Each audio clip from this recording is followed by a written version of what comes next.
Hello, everybody, and welcome to a special breaking news edition here. It is John Pollock of Post Wrestling and Brandon Thurston of Wrestlenomics. Brandon, I feel like we just said goodbye to you on Sunday night, but so much has happened since then, but not unexpected, as you could see from the CNBC reporting. But here we are, and it's a new day. Special merger edition of Post Wrestling and Wrestlenomics. That's it. That's it. We have not talked about, it's 50-50. You and I are, co-CEOs if we're going to add titles and such. And I'll let you can have the 51. I'll take the 49.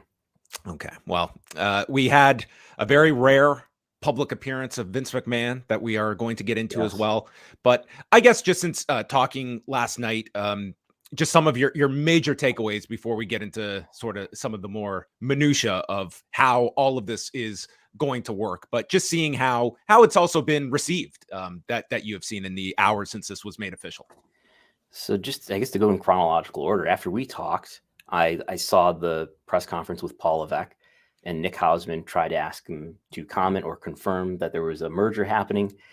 He said, nope, he's not going to get into it. He only wanted to talk about WrestleMania.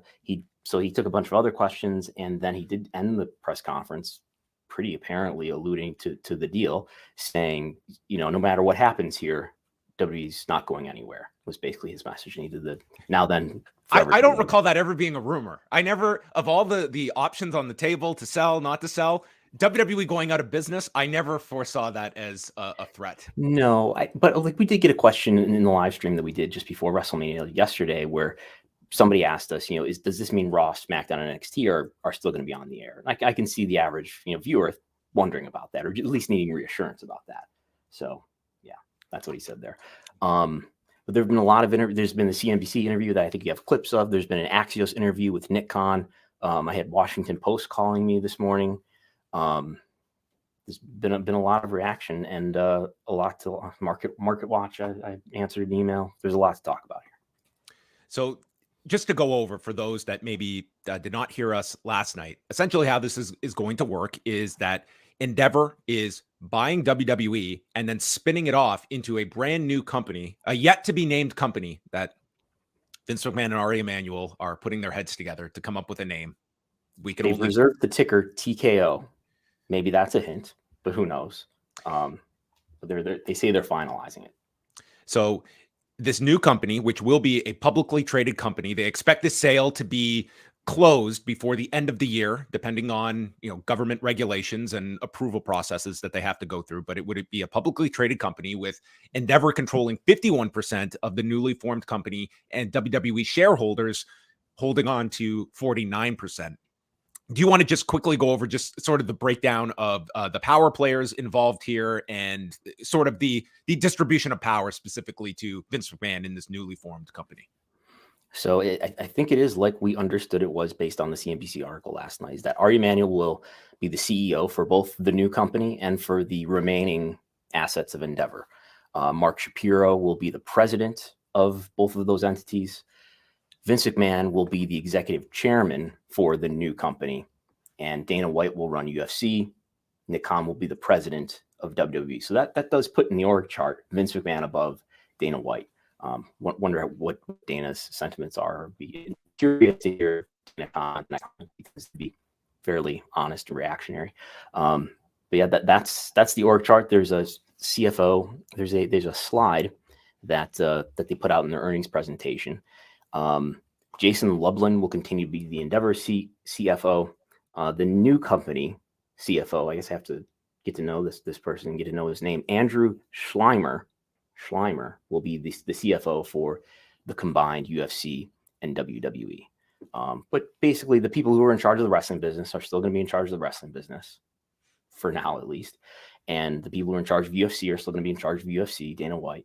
And they're going to be overseen by Ari Emanuel, Vince McMahon, Mark Shapiro.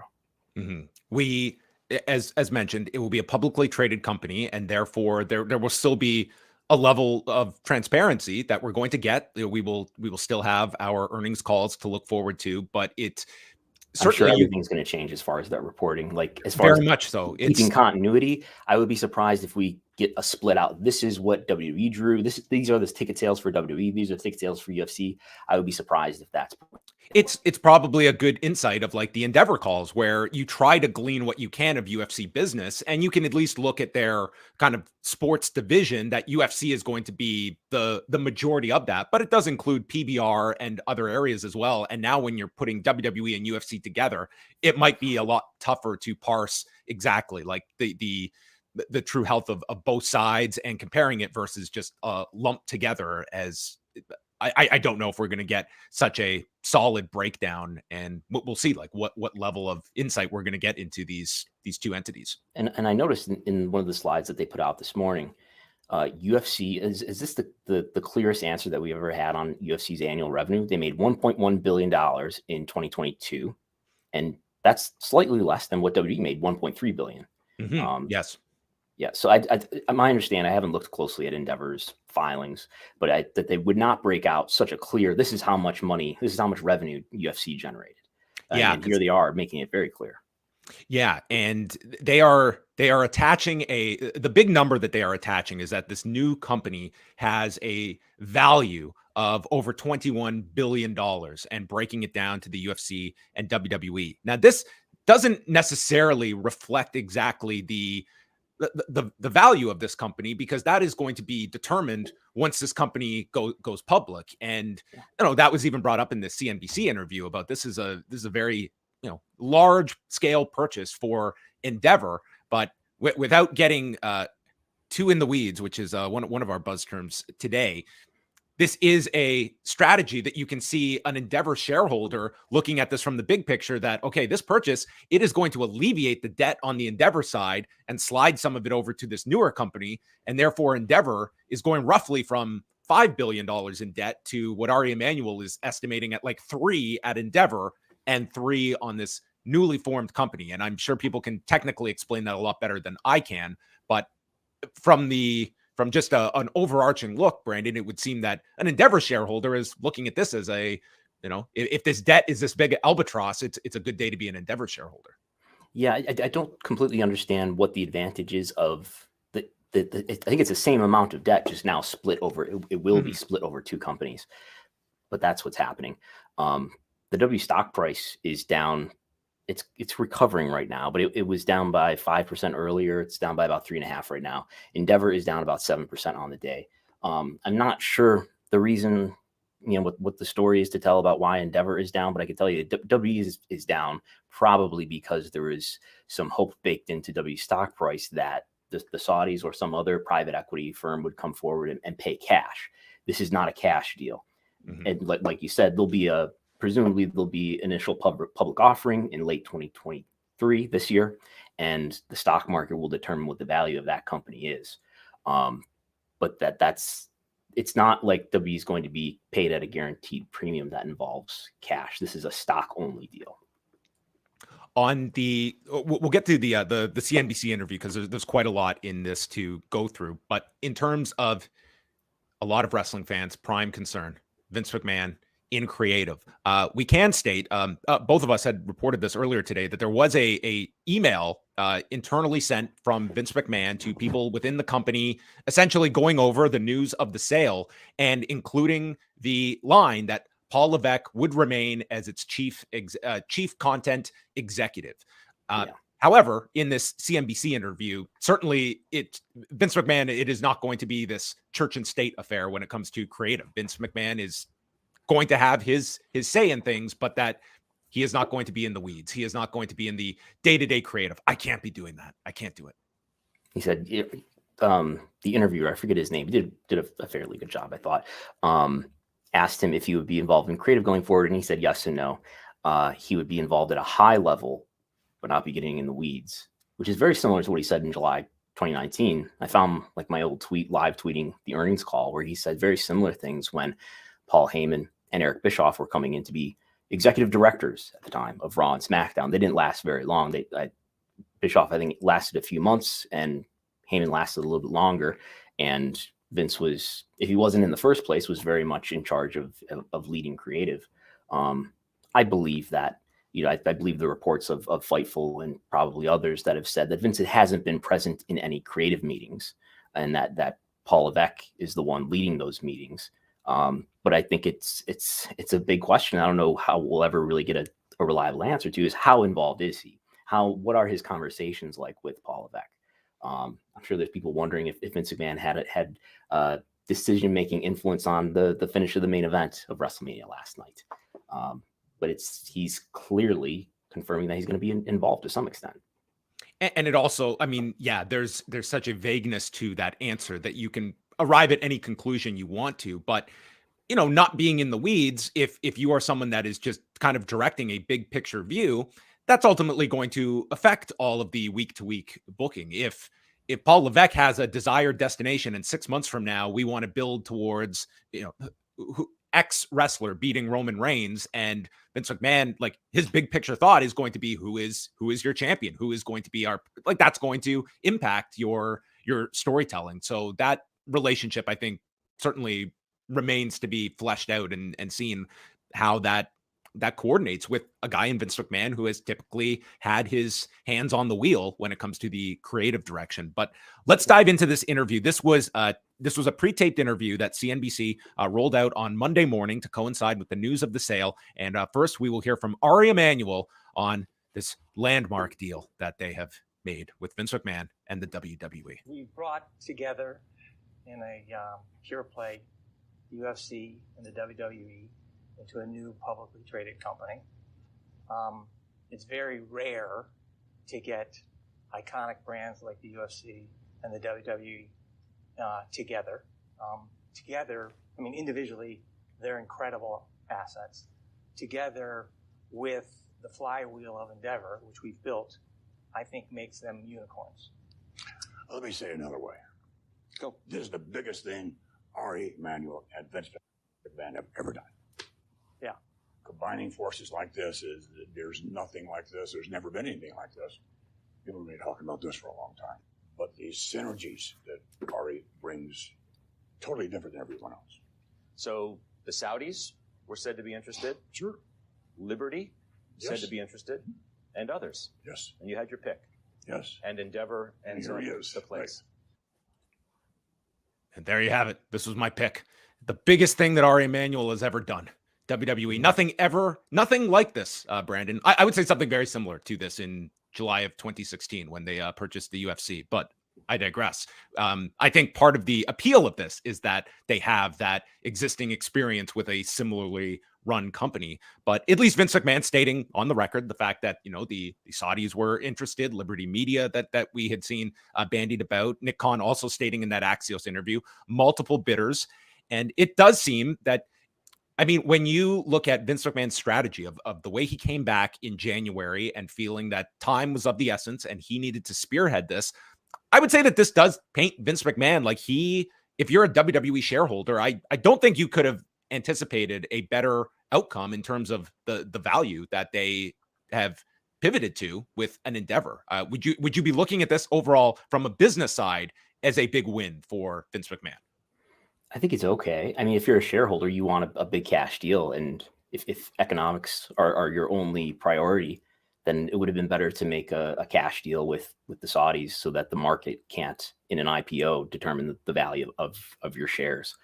I think it's interesting in those comments where, we've got Emanuel using buzzwords like flywheel, a lot of flywheel talk. The flywheels were just in full effect today. The flywheel of Endeavor, and Vince's, rephrasing is to go right into, sort of promoter speak. This is the biggest deal that Emanuel has ever done. Vince is thinking of headlines. It's like no one is recapping this Emanuel. And I've never really heard him talk about strategy or talk about the media business in anything that wasn't prepared remarks in earnings. So, I don't know if he's really thinking in the ways that Emanuel or Nick Khan is when we hear them speak. So throughout this sale process, one of the emerging subjects was Vince McMahon and his necessity to be part of such a deal, and if he was going to be a detriment to some to potential buyers of the company. And Emanuel spoke of his desire to keep Vince McMahon involved. Here's a man who has seen around the corners at every beat over the last 40 years of this business and has a vision for where this business, way before a lot of people see it. him now being able to utilize what we have built in our flywheel, I'm the luckiest guy in the world, because I got Vince McMahon, a visionary that sees around the corner. I got Dana White and what we've built. That's pretty unstoppable. So you wanted him to stay? Oh my God, yes. Oh my God. Did he have to convince you to stay? Not that much. Would you have been I content? love what I do. I've loved building WWE all my life. It's my passion. And to have an opportunity to have it grow like this, an exponential standpoint, is like, can't be better than that. Can't be better than that. He's got a passion for this. He is back. He is out of retirement. And, clearly Ari Emanuel, I take him at face value here that he sees a lot of value in Vince McMahon, but this is ultimately a working dynamic that is going to be a very interesting one, because it's one that Vince McMahon has never been in his professional life. The question I would have is, we were talking a moment ago about the thing that wrestling fans are going to care about is whether or not Vince is involved in creative. And it's one thing to talk about that as a personal preference. A lot of people like WWE content better when Vince is gone than when he's there. We've learned that over the last, since July. But there's been a real business difference, that attendance has been up, TV ratings have been up against the headwind of cord cutting. Raw, and Ari talked about it in his comments here with CNBC, that Raw is up, SmackDown is up, in an environment where cable viewing in general continues, as it has been for years, to be down. So it's just not clear to me. What does Vince add that is so essential? Maybe there's business relationships, but we've certainly seen it as someone who's leading creative and being involved in creative, he was a detriment. So I don't understand what the argument is for, wow, it's really essential. Ari really, really wanted to keep him around. Why? It's very similar to the comments that Dana White did make in the wake of his whole controversy with his wife earlier this year. And when asked about why he is not being suspended, why he is not going through any of that, his answer was essentially that it would punish the business for me to go away for a period of time. And you can certainly look at the same thing. Like, the UFC is such a operation at this point that Dana White, who, it flat out says, like, when it comes to drug testing controversies, that's not my wheelhouse. I don't have to deal with that stuff. Like, you see him hands off in many different areas, but obviously much like the Endeavor purchase of the UFC, Dana White was considered vital from Ari Emanuel's standpoint. It seems very similar in how Vince McMahon is positioned in Ari Emanuel's viewpoint of having that bridge. Although, to your points, I think you could certainly challenge that when you have numbers that back it up, and going against the idea that this is just this brand that chugs along versus strong creative, and what impact can that have on business when you can have these stars that make differences in your markets, that build to stories peaking at a certain time, and what the effect has been. And you can look at television, you can look at live events, and you can look at this peak this past weekend about overall interest that was very discernible when it came to WrestleMania interest this year over previous editions. Yeah. Are you going to play the clip of where he talks about mistakes and all that? Is yes. that next? Okay. Let's hear from this. This is Vince McMahon for the first time addressing the scandals of last summer. Let me just say I've made mistakes, honestly, both personally and professionally through my 50-year career. I've owned up to every single one of them and then moved on. I'm not sure the legacy stuff. I'm not going to write it. So I don't know. I want to say it's someone who had an extraordinary amount of fun, great passion for what they did, and wound up doing the biggest deal he's ever done in his life. Yeah, it's just on the subject of Dana White, and to bring it to Vince, in that there's been a great lesson here over the last several months about who do consequences apply to. Vince McMahon in July resigned following news being reported that there were a number of NDAs that he paid related to sexual misconduct allegations. He made another settlement with Rita Chatterton in recent months, who accuses him of rape. And he resigned because of many sexual misconduct allegations in the summer, forced his way back in the company, by the way, in July. He unilaterally decided to do it because he had the voting power to do it, and he did it. And it's been a slow roll, to my view, since then to gradually, okay, now he's at a Raw in March, but he's not really involved in creative, to now, okay, he really is involved in creative, but only at a high level. And what's really been the consequence for him? The consequence for him today is that he's able to sell his company for, on paper, an enterprise value of $9 billion, when the market capital of the company says it's worth about 6.5 or so. So it's been, there haven't really been, he took a 5-month vacation has been the consequence for him. He came back and he sold his company for billions of dollars. There, I would say, has been zero consequences when it comes to that. And of somebody that is at a position of power is what is, like you have always outlined, sort of that doctrine of who is going to apply that pressure to people in familiar positions of power. And you could certainly look at the hypothetical that if those scandals were to have occurred in this kind of a scenario where he's within an endeavor, would it be any different? It's impossible to answer that question, but it's one where I think Vince McMahon, he removed himself from the public eye.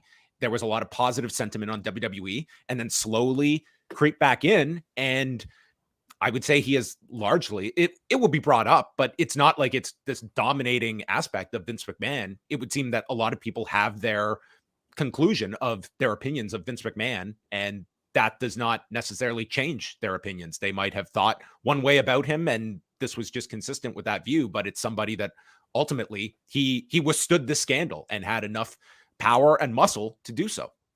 Right. And if it were another business, maybe it would be different. Maybe because it's wrestling, that's part of it.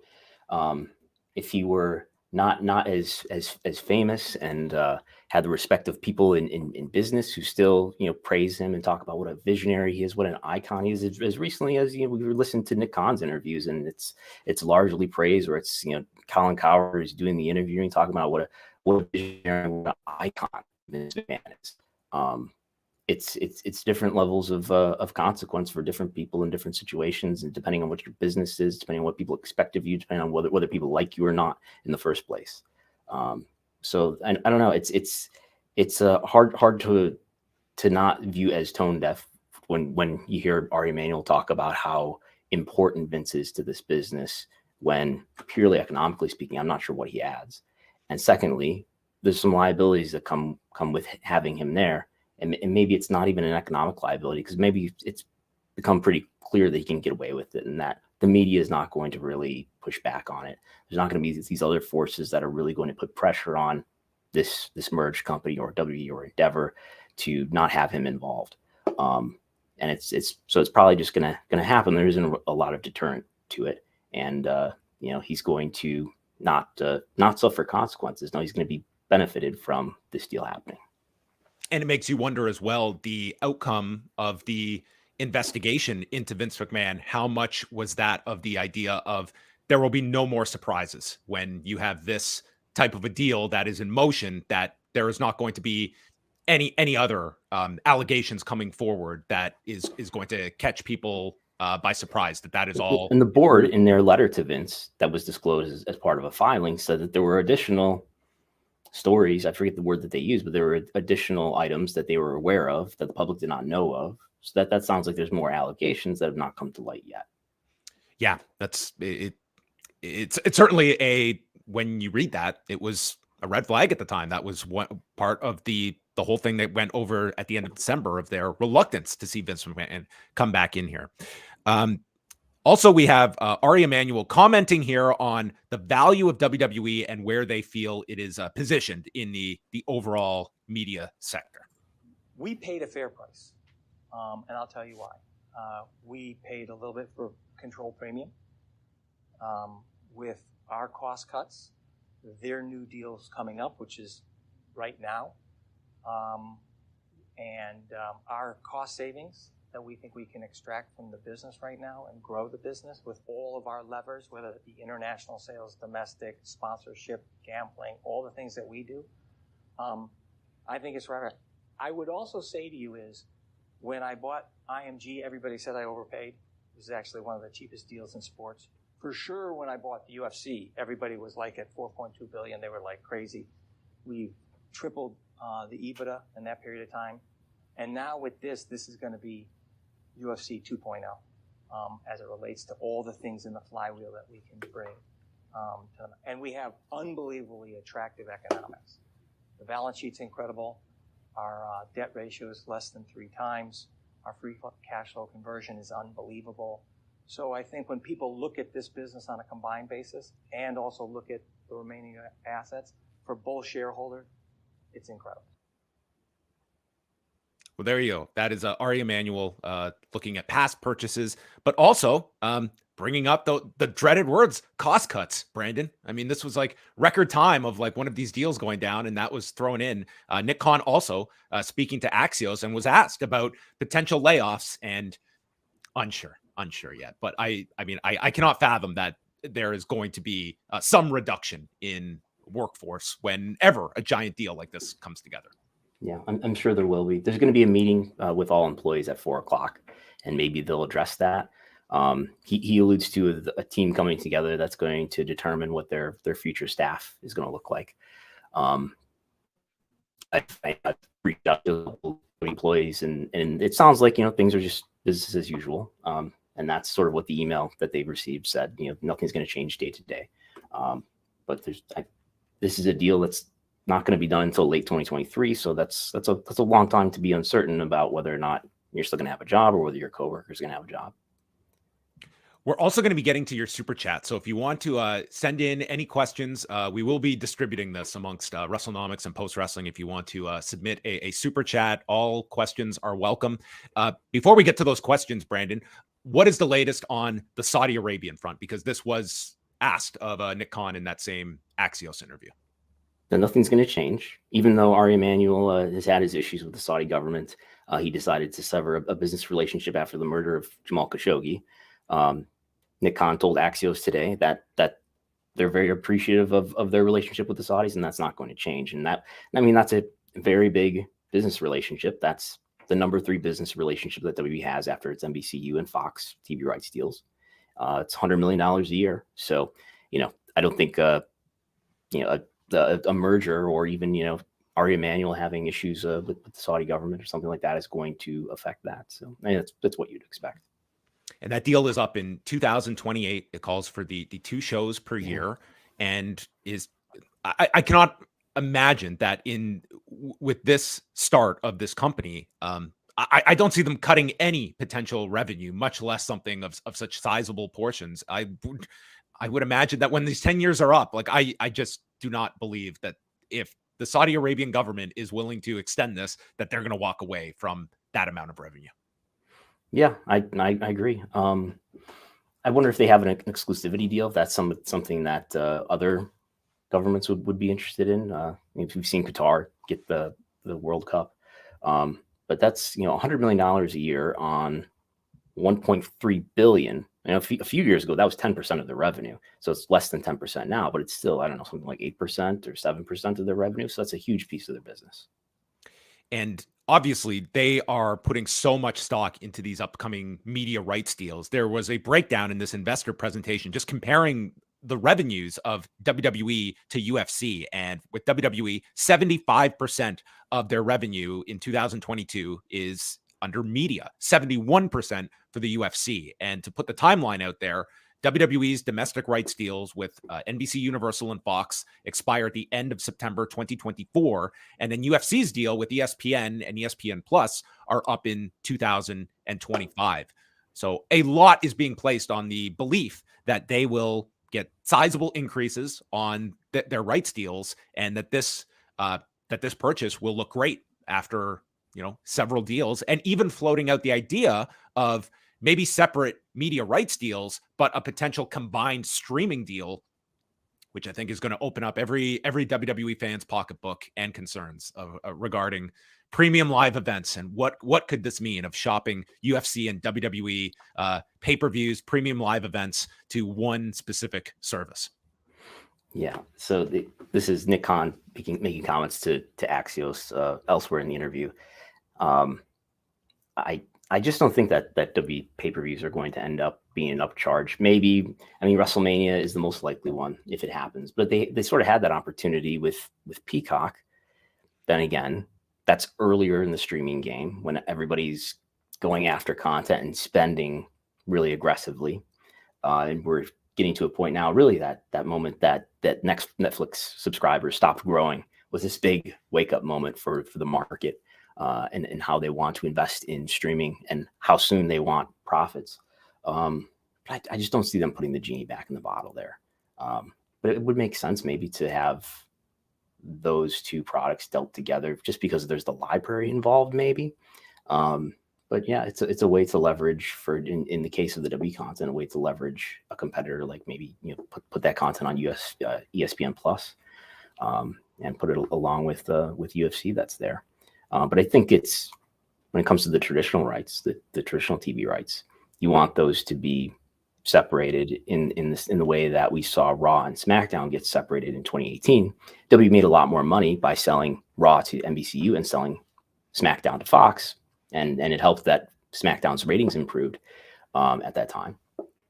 But if you sell those things separately, you make more money by selling them to multiple parties versus selling them all together. And I would think if you sold, at least in the US, if you sold UFC and WWE all together, all at once to the same traditional partner, sort of selling it all in bulk, all in wholesale, you probably get less money for it that way than you would in breaking it up and putting, this property over here where it really fits well, say with ESPN, and putting the wrestling content somewhere else. Let's go to some of these super chats. There's a handful here to get to, and we're going to start off with her niece, who sends in a very generous $10 super chat. We've seen parts of Canada ban UFC betting for a time due to integrity concerns. Should we worry about UFC fighters in WWE storylines? It's been done before with Bellator and TNA, but before the gambling boom. Yes, I've seen people bring this up, the idea of mixing these two products together, if it is going to give people cause when it comes to, one with predetermined outcomes, the other you are presenting as legitimate sport. I really don't see that confusion in the marketplace, that people understand what the UFC is, what the WWE is. And it is clear that the gambling initiative on WWE's end is not dead. I think they are just, Ari Emanuel brought it up in the interview. Nick Khan brought it up on CNBC over the weekend as well. I think it's something they are going to continue to explore, and I think they're going to run into their own issues there. But on the UFC side, I don't see people looking at UFC fights with a more skeptical eye just because of this arrangement. Yeah, I was thinking about this kind of question last night. Like, if you're Dana White, you got to be mad that you're doing business with a fake wrestling sport or something like that. But no, I think there's the cultures of the two sports are so separated. It's and I would think too, I mean, not that it doesn't make sense to combine them for a lot of reasons, these two businesses, but I think the fan bases have bifurcated more so than they were, say, 15 years ago when Ultimate Fighter was the show on after Raw on Spike. And this is not Japan, where there is a lot more crossover. We saw, I mean, you can go back into Japanese MMA history or work shoot, and it's very blurry where the lines are between work and shoot in the early history of say Pancrase or something like that. But no, I don't see it being a problem. Those separate real issues aside, where there are problems with gambling there. There was also, that you can look in hindsight as almost a dress rehearsal for this, as just one example was UFC 276 last July, which you remember, that was the weekend that both UFC and WWE held their events in Las Vegas. And there was Vince McMahon in the crowd for UFC. And then we get Israel Adesanya coming out to the Undertaker's theme with the urn. And I think that is stuff that MMA fans might hate, that kind of stuff, but I could certainly see stuff like that being incorporated, and just more, and even the idea of weekend events that you can pair up of, these big, like an international fight week and WWE piggybacks and vice versa. I wonder if they got clearance from WWE to do that entrance, because they didn't use the Undertaker's music or anything, right? But he came out in the hat and Undertaker were looking, clothing or whatever, right? That's right. Yes. So it was the Undertaker inspired entrance. I would imagine. Still, I wonder if that's you're using our IP. I wonder if there was some sort of clearance for that. Yeah, and the fact that you had some of your key executives right there in the building as well. And this is July, so this is just weeks after the Wall Street Journal has first begun the reporting on Vince McMahon. So we continue on. Next question from Trust the Process.